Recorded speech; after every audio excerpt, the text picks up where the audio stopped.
احلى طريقة لتتبيلة بفتيك اللحمة خطيرة. مقادير سهلة وبسيطة قوي. تعالى اقولك عملناها ازاي.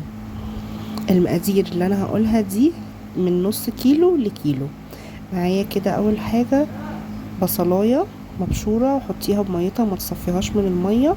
بصلاية او بصلتين كبار مبشورين، عليهم معلقة ملح، معلقة فلفل بفتيك بيحب الفلفل الاسمر كتير، معلقة بابريكا، معلقة بهارات لحمة، ومعلقتين كبار من اللبن البودر.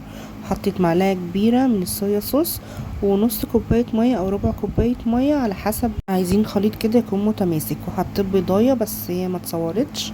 وبعد كده حطيت بقى البفتيك اللي معايا، قلبته كويس قوي في الخلطة دي في التتبيلة.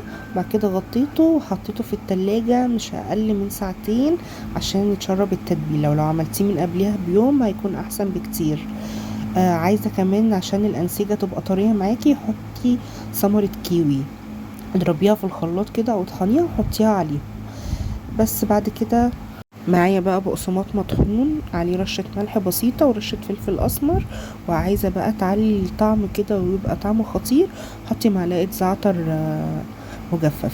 وبعد كده هتطلعي البفتيك من التتبيلة وهو فيه البيض وفيه كل حاجة، وتحطيه في البقسماط، واهم حاجة تضغطي عليه جامد عشان القشرة ما تفكش. وبعد كده بعد ما خلصنا الكمية كلها نحطها في الفريزر شوية قد ربع ساعة. وبعد كده بقى شوية زيت يكونوا سخنين، واول ما تحطي البفتيك وطي النار علشان ما يتحرقش ويبقى مستوي من جوه.